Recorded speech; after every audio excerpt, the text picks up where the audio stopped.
IPL match number 13ல் இன்றைக்கி எல்எக்ஸ்ஜி வெஸ் பஞ்சாப் விளாட போகிறாங்க.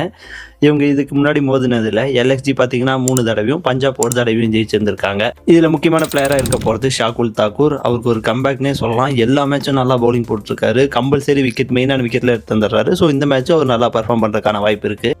பேட்டிங்கில் யார் 2 பேர் நல்லா பர்ஃபார்ம் பண்ணுவா அப்படின்னு பார்த்தீங்கன்னா, ஒன்று சுரேஷ் ஐயர் 97 நாட் அவுட் வேறு பட்டை பிடிச்சிருக்காரு. அப்புறம் மாஸ் எப்போவுமே பார்த்தீங்கன்னா ஒரு மேட்ச் அடித்து இன்னொரு மேட்ச் அடிக்காதவர் விளையாண்டதில் 2 மேட்ச் நல்லா பர்ஃபார்ம் பண்ணியிருக்காரு. ஸோ அவரும் நல்லா பர்ஃபார்ம் பண்ணுறதுக்கான வாய்ப்பு ரொம்ப அதிகமாக இருக்குது. அதிக விக்கெட் எடுக்கிறதுக்கான வாய்ப்பு பார்த்தீங்கன்னா ஷாகுல் தாக்கூருக்கும் ஹர்ஷ்தீப் சிங்க்கும் இருக்குது. ஏன்னா ஷாகுல் தாக்கூர் மேட்ச்சுக்கு 3 விக்கெட்டு சராசரியாக எடுத்துகிட்டு இருக்காரு. இந்த கிரவுண்டை பொறுத்த வரைக்கும் ஹர்ஷ்தீப் சிங் பார்த்தீங்கன்னா நல்லா பர்ஃபார்ம் பண்ணியிருக்காரு பவுலிங் சைடில். ஸோ இவங்க 2 பேத்துக்கும் அதிக வாய்ப்பு இருக்குது.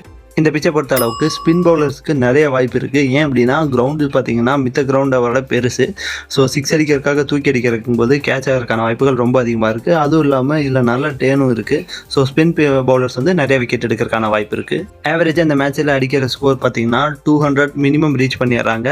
180 240 வரைக்கும் ரீச் பண்ணுவாங்க. So average score 200. Winning percentage பார்த்தீங்கன்னா எல்எக்ஸ்ஜிக்கு 60% பஞ்சாபுக்கு 40% சொல்லலாம். பட் எல்எக்ஸ்ஜியில் ஒரே ப்ராப்ளம் என்னென்னா இந்த கிரவுண்டில் நிக்லஸ் பூரன் பார்த்தீங்கன்னா நல்லா பர்ஃபார்ம் பண்ணது இல்லையாமா இது வரைக்குமே. அது மட்டும்தான் அவங்களுக்கு டவுட் ஃபேக்டராக இருக்குது. ஏன்னா அவங்களோட மெயின் பேட்ஸ்மேன் அவர் தான். மித்தபடி அவர் நல்லா பர்ஃபார்ம் பண்ணிட்டார் அப்படின்னா எல்எக்ஸ்ஜி ஜெயிக்கிறதுக்கான வாய்ப்புகள் ரொம்ப அதிகமாக இருக்குது. இதே மாதிரி இன்ட்ரெஸ்டிங்கான வீடியோவுக்கு நம்ம டியூட்டி டிவி தமிழ் சேனலை மறக்காமல் ஃபாலோ பண்ணிக்கோங்க. உங்களோட தாட்ஸையும் கமெண்ட் செக்ஷன் சொல்லுங்கள். தேங்க்யூ.